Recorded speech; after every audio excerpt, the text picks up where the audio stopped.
Hoje, quero te convidar para uma jornada. Uma jornada pelas colinas empoeiradas da Judéia ou pelas ruas movimentadas de Jerusalém. Quero te convidar para uma jornada ao impensável, a um lugar que não está em nenhum mapa, a um tempo antes que o próprio tempo, como o conhecemos, tivesse um nome. Vamos viajar ao grande mistério que precede o primeiro Natal, ao silêncio cósmico que existia antes do choro do bebê na manjedoura de Belém. A história que todos conhecemos, a que foi contada e cantada por 2 milênios, começa em um humilde estábulo, sob uma estrela brilhante, com pastores e reis magos. É uma história de uma beleza e uma ternura incalculáveis. Mas, e se eu te dissesse que essa é a primeira página? E se eu te dissesse que o verdadeiro começo da história de Jesus não é um nascimento, mas uma existência eterna? A pergunta que vamos explorar juntos é tão vertiginosa quanto profunda. Quem era Jesus antes de ser Jesus de Nazaré? O que o Filho de Deus fazia antes de tomar forma humana, antes de caminhar sobre a terra, de sentir o sol em seu rosto e a dor em seu coração? Esta não é uma pergunta de curiosidade ociosa. É a chave que abre o verdadeiro significado de toda a sua vida, de sua mensagem e de seu sacrifício. A narrativa simplificada nos apresenta a um homem bom que apareceu em um momento específico da história.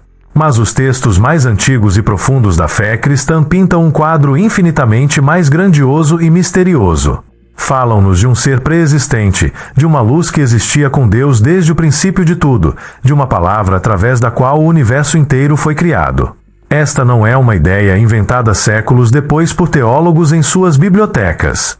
É uma verdade que pulsa no coração dos próprios evangelhos e das cartas dos apóstolos, uma verdade tão imensa que muitas vezes a ignoramos, ofuscados pela humanidade tão próxima do carpinteiro da Galileia. Ao longo deste encontro, seremos arqueólogos da eternidade. Vamos desenterrar os versículos que agem como janelas para essa realidade anterior a Belém. Veremos que sua vinda ao mundo não foi um começo, mas uma transição, não foi uma criação, mas uma encarnação. Foi a decisão mais radical e amorosa da história do cosmos. O Criador das estrelas escolhendo se tornar um ser frágil e mortal, o Autor da vida escolhendo experimentar a morte. Prepare-se para que sua compreensão da história mais famosa do mundo se expanda para além de seus limites. A verdade sobre o que Jesus fazia antes de ser homem não apenas vai te surpreender, vai te convidar a contemplar o amor em uma escala que você nunca antes imaginou. Para começar a compreender essa existência pré-Belém, devemos nos despir de nossas limitações humanas de tempo e espaço. Antes de ser um homem, Jesus existia em um estado que os teólogos lutaram para descrever com nossa pobre linguagem. Ele existia como o Verbo, a Palavra de Deus. Imagine um estado de unidade perfeita, de comunhão ininterrupta com Deus Pai. Não era uma existência passiva, como uma ideia na mente de Deus. Os textos bíblicos nos descrevem como um agente ativo, um co-criador. O Evangelho de João começa com uma das afirmações mais espantosas de toda a literatura. No princípio era o Verbo, e o Verbo estava com Deus, e o Verbo era Deus. Ele estava no princípio com Deus. Todas as coisas foram feitas por intermédio dele, e sem ele nada do que foi feito se fez. Pensemos nisso por um momento. O universo em toda a sua imensidão, desde as galáxias mais distantes que giram em um silêncio majestoso até a mais minúscula partícula de vida em nosso planeta, tudo, segundo João, foi trazido à existência através dele. Antes que suas mãos tocassem a madeira em uma oficina de Nazaré, essas mesmas mãos cósmicas haviam dado forma às montanhas e traçado as órbitas dos planetas. Antes que sua voz ensinasse parábolas às margens do mar da Galileia, essa mesma voz havia pronunciado o haja luz que rasgou a escuridão primordial. Esta não era uma existência de poder frio e distante. Era uma existência de amor. A relação entre o Pai e o Filho antes da criação do mundo é descrita como uma dança eterna de amor e glória compartilhada. O próprio Jesus, em sua oração no Evangelho de João, fala da glória que eu tive contigo antes que o mundo existisse. Era um estado de plenitude absoluta, de alegria inimaginável, de ser no coração da própria divindade. E é precisamente este estado de glória infinita que torna seu nascimento em Belém tão avassalador. Não foi uma ascensão, mas um descenso. Não foi um ganho, mas uma renúncia. O apóstolo Paulo, em sua carta aos Filipenses, descreve isso com uma beleza poética que nos deixa sem fôlego. Ele diz que Jesus, sendo em forma de Deus, não considerou que o ser igual a Deus era algo a que devia se apegar, mas esvaziou-se a si mesmo, vindo a ser servo, tornando-se semelhante aos homens. Este ato de esvaziar-se é a chave de tudo. Imagine renunciar a tudo o que você é, ao seu poder, à sua glória, à sua própria natureza, por amor. O ser que era um com o Criador, o Verbo que sustentava o cosmos, escolheu voluntariamente se tornar pequeno, frágil, vulnerável. Escolheu entrar no mundo não como um rei conquistador em um palácio, mas como um bebê indefeso em uma manjedoura, dependente do cuidado de uma jovem mãe. A transição da eternidade para o tempo, da divindade para a humanidade, foi um milagre que aconteceu com ele. Foi o milagre que ele escolheu realizar. E é aqui, ao contemplar este ato de amor tão imenso, que quero falar com você por um momento. Sinto que quando exploramos essas ideias, não estamos apenas aprendendo fatos, estamos tocando o coração do mistério. E sei que se você está aqui, é porque você também sente esse chamado para ir além do superficial. Este canal é o nosso espaço seguro para fazer exatamente isso, para nos maravilharmos juntos. Você é apenas um espectador para mim, é um companheiro de jornada nesta busca. Por isso, se você sente que esta comunidade ressoa em seu coração, eu te convido a fazer parte dela. Inscreva-se, para aumentar um número, mas para dizer estamos juntos nisso. E nos comentários, quero que você compartilhe algo. Qual é o mistério espiritual que mais te fascina ou te intriga? Não precisa ser uma resposta elaborada, apenas uma faísca da sua própria curiosidade. Quero que este seja um lugar onde todas as nossas perguntas sejam bem-vindas. Sigamos em frente, juntos. Para que os primeiros cristãos, e especialmente o mundo greco-romano que eles queriam alcançar, pudessem entender a ideia de um ser divino e preexistente que cria o universo, o apóstolo João tomou uma decisão que só pode ser descrita como uma genialidade inspirada. Ele não usou um termo religioso judaico que soaria estranho para os não-judeus. Em vez disso, escolheu uma palavra que ressoava profundamente na mente de todos os filósofos e pessoas instruídas de seu tempo: a palavra logos. Em português, traduzimos como verbo ou palavra, mas logos para um grego do primeiro século significava muito mais. Desde séculos antes, filósofos como Heráclito e os estoicos falavam do logos como o princípio divino da razão, da ordem e da sabedoria que permeava todo o cosmos. O logos era a mente universal que dava estrutura e sentido à realidade, a força que impedia que o universo fosse um caos. Era a razão pela qual as estrelas seguiam seus cursos, as estações mudavam em ordem e os humanos podiam pensar logicamente. Era um conceito profundo e respeitado. Assim, quando João abre seu evangelho dizendo no princípio era o Logos, ele estava construindo uma ponte imediata para a cultura de seu tempo. Ele estava dizendo aos seus leitores gregos: vocês conhecem esse princípio de sabedoria e ordem cósmica que vocês têm buscado por séculos? Essa mente divina que sustenta o universo. Bem, tenho notícias para vocês. Esse Logos não é uma força impessoal, não é uma coisa. É uma pessoa. E essa pessoa tem um nome. E essa pessoa, em um momento da história, se fez carne e habitou entre nós. Foi uma declaração absolutamente revolucionária. Ele pegou o conceito mais elevado da filosofia grega e o fundiu com a revelação mais pessoal da fé hebraica. Para os judeus, a palavra de Deus, Dabar em hebraico, também era uma força poderosa e criativa, o meio pelo qual Deus falava e o mundo era criado, como vemos no Gênesis. João, com uma única palavra, Logos, conseguiu conectar essas duas grandes tradições. Ele mostrou que o Deus de Abraão, Isaque e Jacó era o mesmo Deus cuja sabedoria universal os filósofos gregos haviam vislumbrado. A escolha estratégica da palavra Logos foi muito mais do que uma simples tradução. Foi um ato de inculturação teológica. Permitiu que a mensagem cristã saísse dos confins da sinagoga e falasse uma linguagem que todo mundo educado do Mediterrâneo podia começar a compreender. Apresentou Jesus não como um simples profeta judeu local, mas como a resposta às perguntas mais profundas de toda a humanidade. Ele era a sabedoria que deu forma à criação, a razão que deu ordem ao universo e o amor que se revelou na história. Ao identificar Jesus como Logos, João estava declarando que ele não era simplesmente um personagem na história do cosmos. Ele era o autor dessa história. Toda a ordem, a beleza e a verdade que os humanos haviam descoberto no universo não eram mais do que um eco, um reflexo da pessoa que agora caminhava pelas aldeias da Galileia. Essa apresentação de Jesus como Logos pré-existente foi fundamental para que o cristianismo passasse de ser uma pequena seita judaica a se tornar uma fé mundial. Após a espantosa declaração de que Jesus era o Logos eterno que existia com Deus desde o princípio, o apóstolo João nos leva ao momento mais crucial, ao evento que é o coração pulsante de toda a fé cristã. É o ponto onde a eternidade irrompe no tempo, onde o invisível se torna visível, onde o Criador se une à sua criação. No versículo 14 de seu primeiro capítulo, João escreve uma frase curta, simples e tão poderosa que fez tremer os alicerces do pensamento humano por 2 milênios. E o Verbo se fez carne e habitou entre nós. Este é o milagre da encarnação. Não é apenas que Deus enviou um profeta, ou que um espírito habitou temporariamente em um homem. É algo infinitamente mais radical. O mesmo ser divino que era um com Deus, a mente cósmica que projetou as galáxias, tornou-se um ser humano de carne e osso. Tornou-se frágil. Tornou-se mortal. O Logos se converteu em tecido biológico, em células, em sangue, em um coração que batia.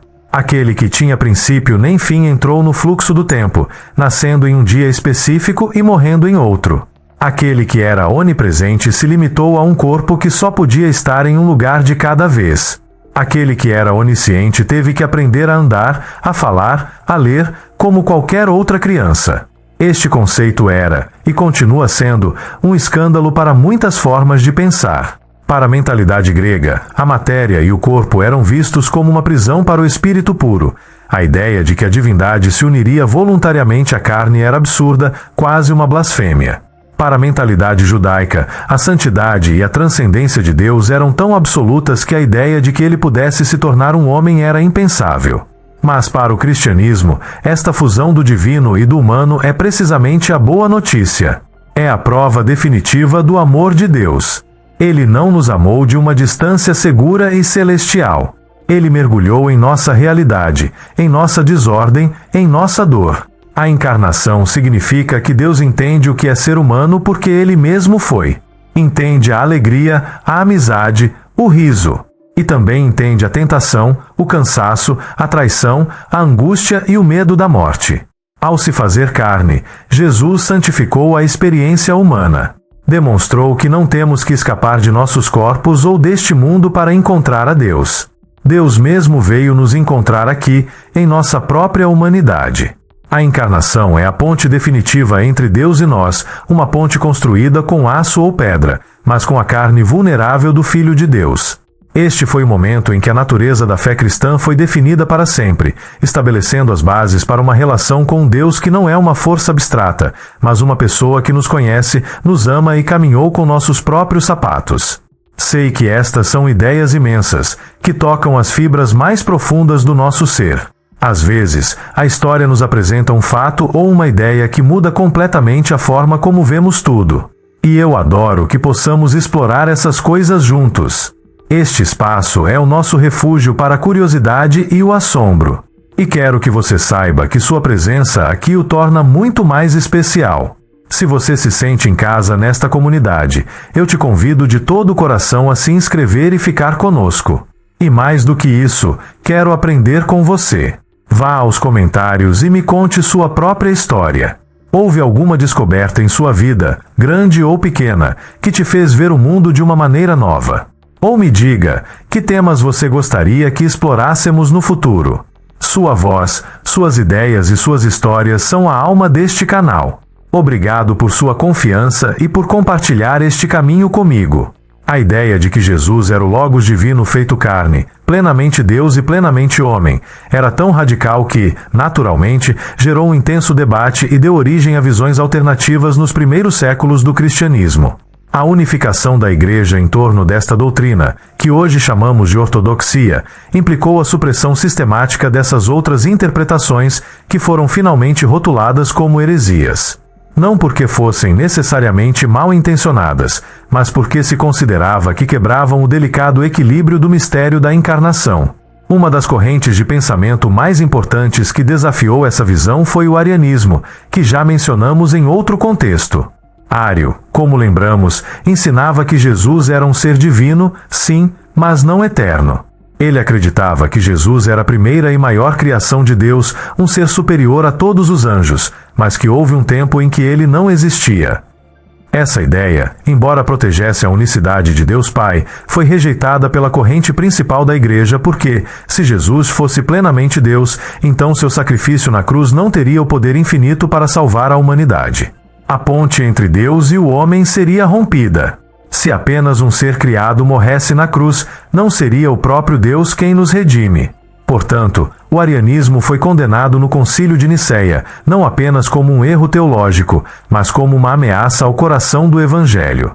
No outro extremo do espectro estavam várias correntes de pensamento que hoje agrupamos sob o nome de gnosticismo, e mais especificamente, uma crença chamada docetismo. A palavra docetismo vem do grego doken, que significa parecer ou aparentar. Os docetistas estavam tão convencidos da pureza e da perfeição do Espírito Divino que não podiam aceitar que ele tivesse se contaminado ao se unir a um corpo material e carnal. Portanto, ensinavam que Jesus apenas parecia ser humano. Acreditavam que ele era um espírito puro, uma espécie de fantasma celestial, e que seu corpo era uma ilusão. Sofrer, comer, chorar e, acima de tudo, morrer em uma cruz eram coisas que apenas pareciam acontecer, mas que não o afetaram realmente em seu ser divino. Essa visão também foi rejeitada energicamente pelos primeiros líderes da Igreja. O apóstolo João, em suas cartas, adverte ferozmente contra aqueles que negam que Jesus Cristo veio em carne. Por quê? Porque se Jesus não foi verdadeiramente humano, então ele também não nos entende de verdade. Se seu sofrimento não foi real, então ele não pode se compadecer do nosso sofrimento. Se ele não morreu de verdade, então sua ressurreição não tem poder sobre nossa própria morte. O docetismo, ao tentar proteger a divindade de Jesus, acabava por esvaziar de significado sua humanidade. A unificação da Igreja em torno da doutrina da encarnação foi uma luta para manter o paradoxo, que Jesus era 50% Deus e 50% homem, mas 100% Deus e 100% homem. Implicou rejeitar sistematicamente qualquer visão que tentasse simplificar este mistério, seja diminuindo sua divindade, como os arianos, ou negando sua humanidade, como os docetistas. A ortodoxia se apegou à crença de que naquele bebê em Belém, o Criador e a criatura haviam se unido de uma vez por todas. A crença na preexistência e na divindade de Jesus não foi o resultado de uma única revelação em um só livro da Bíblia. Pelo contrário, foi o resultado de um intenso processo de reflexão, oração e debate por parte dos primeiros líderes da Igreja, que encontraram fios dessa verdade tecidos ao longo de muitos textos diferentes do Novo Testamento. A seleção e interpretação dessas passagens foi um processo profundamente humano, guiado pela experiência que a comunidade tinha do Cristo ressuscitado. Além do prólogo do Evangelho de João, talvez a passagem mais profunda sobre a preexistência e a obra cósmica de Cristo se encontre na carta do apóstolo Paulo aos Colossenses. Em uma passagem que provavelmente era um hino cristão primitivo, Paulo escreve: "Ele é a imagem do Deus invisível, o primogênito de toda a criação. Pois nele foram criadas todas as coisas nos céus e na terra, as visíveis e as invisíveis, sejam tronos, sejam soberanias, poderes ou autoridades. Todas as coisas foram criadas por ele e para ele. Ele é antes de todas as coisas, e nele tudo subsiste." Este texto é uma explosão de teologia cósmica. Paulo está dizendo que Jesus não é simplesmente parte da criação, mas sua origem e seu propósito. Ele é a imagem ou o ícone através do qual o Deus invisível se torna visível. Ele é o primogênito, um título que não significa o primeiro a ser criado, mas aquele que tem a preeminência e a herança sobre toda a criação. E, de forma surpreendente, afirma que todo o universo, incluindo as hierarquias espirituais invisíveis, foi criado não apenas através dele, mas para ele. O cosmos inteiro tem Cristo como seu objetivo final. Outra passagem crucial é a que já mencionamos brevemente, o hino da carta aos Filipenses. Ali, Paulo descreve o grande arco da história de Cristo. Começa na glória eterna com Deus, desce através da encarnação e da obediência até a morte na cruz, e depois é exaltado por Deus à posição mais alta, recebendo o nome que está acima de todo nome. Este texto é fundamental porque conecta diretamente sua existência pré-mundana com sua vida terrena e sua glorificação pós-ressurreição, apresentando-o como um único e coerente ato de amor redentor.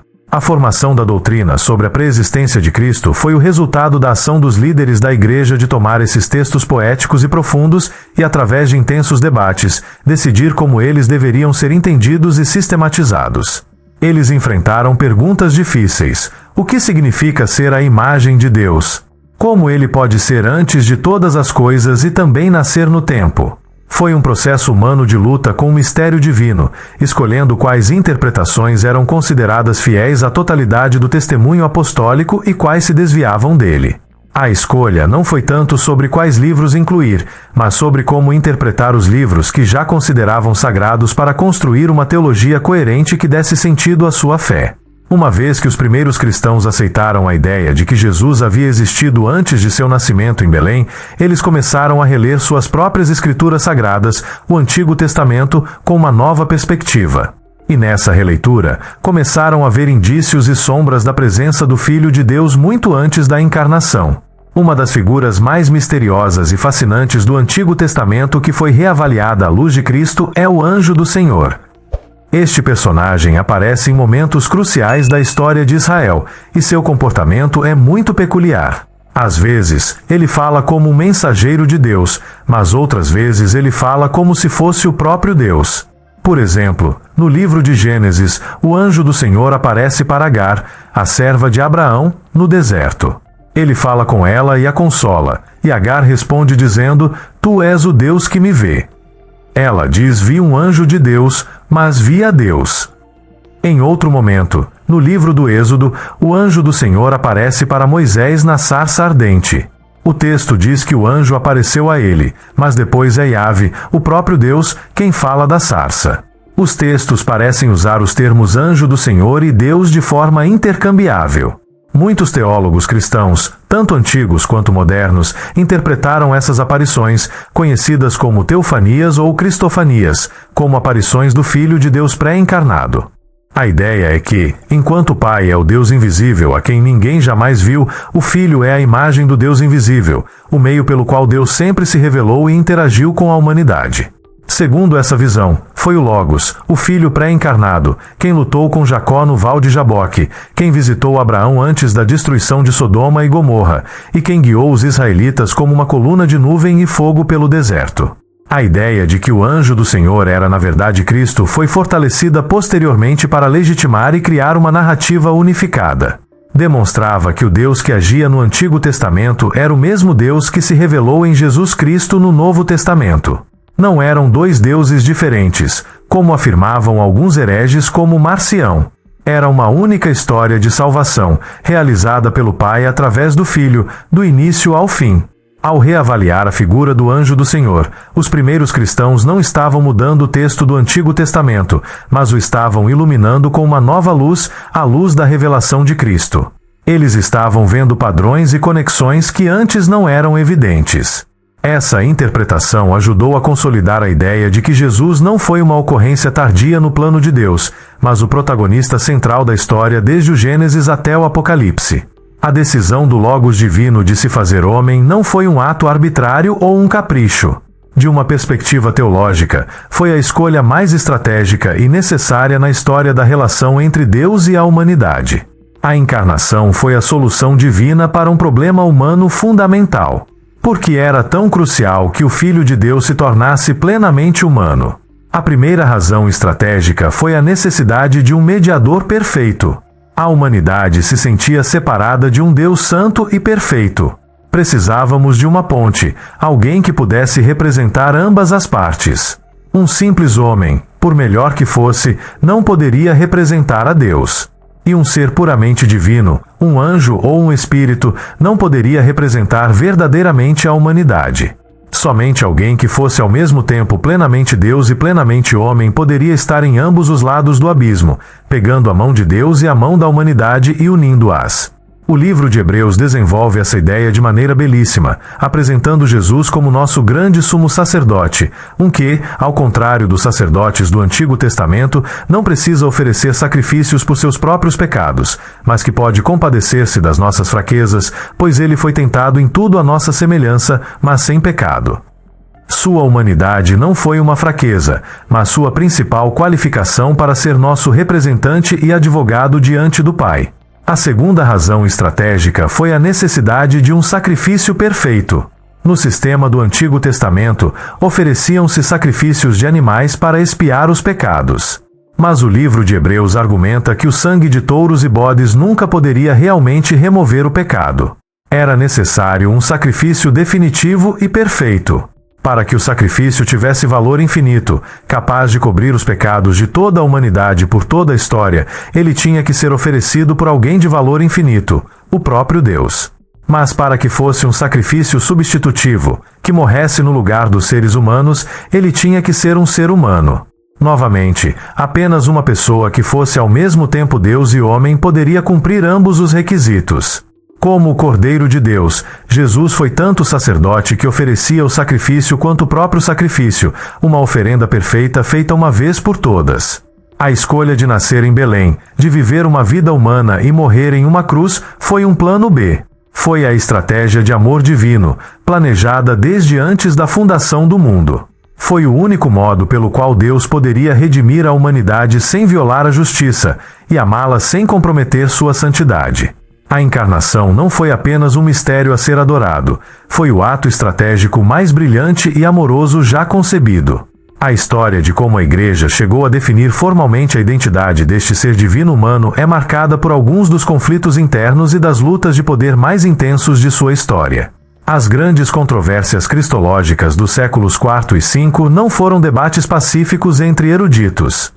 Foram batalhas campais teológicas, muitas vezes com implicações políticas diretas, que moldaram a instituição para sempre.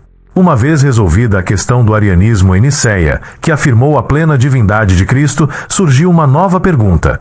Se Jesus é uma pessoa, como se relacionam nele sua natureza divina e sua natureza humana? Elas se misturam, se separam. Uma é absorvida pela outra? Essas perguntas deram origem a disputas ferozes entre as grandes escolas teológicas da época, principalmente Antioquia e Alexandria, cada uma com sua própria ênfase e suas próprias ambições.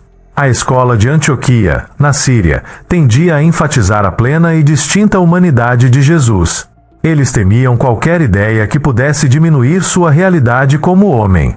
Do outro lado, a escola de Alexandria, no Egito, enfatizava sua plena divindade, às vezes a ponto de parecer que a humanidade era absorvida pela natureza divina. O conflito explodiu com Nestório, patriarca de Constantinopla e formado na tradição de Antioquia. Nestório se opôs a que a Virgem Maria fosse dado o título de Theotokos, Mãe de Deus. Ele argumentava que Maria deu à luz apenas a natureza humana de Jesus, não a sua natureza divina. Seu oponente, Cirilo, o poderoso e muitas vezes implacável patriarca de Alexandria, viu nisso uma heresia que dividia Cristo em duas pessoas separadas, um homem e o Logos divino habitando nele. A batalha entre Cirilo e Nestório foi brutal, cheia de intrigas políticas, cartas furiosas e a intervenção do imperador. No concílio de Éfeso, em 431, Cirilo conseguiu que Nestório fosse condenado e exilado, consolidando o título de Theotokos para Maria como uma afirmação da unidade da pessoa de Cristo. Mas a luta terminou aí. Uma geração depois, surgiu uma nova controvérsia, o monofisismo, que, levando ao extremo o pensamento alexandrino, afirmava que em Cristo havia apenas uma natureza, a divina, que havia absorvido a humana como uma gota de mel se dissolve no oceano. Isso, por sua vez, foi condenado no Concílio de Calcedonia em 451, que produziu a definição que se tornaria a ortodoxia para as igrejas católica, ortodoxa e protestante, que Cristo é uma pessoa em duas naturezas, divina e humana, sem confusão, sem mudança, sem divisão, sem separação. Essas disputas, embora teologicamente complexas, eram impulsionadas por profundas ambições humanas e rivalidades institucionais. Ser o campeão da ortodoxia significava ganhar poder e influência no império. A história da Igreja, mesmo em seus debates mais sagrados, é uma prova de como as paixões humanas, as lutas de poder e as ambições pessoais sempre estiveram entrelaçadas com a busca da verdade divina. E assim, ao final desta jornada da eternidade ao tempo, do Logos cósmico ao carpinteiro de Nazaré, voltamos à pergunta inicial, mas com uma nova profundidade. Quem é Jesus?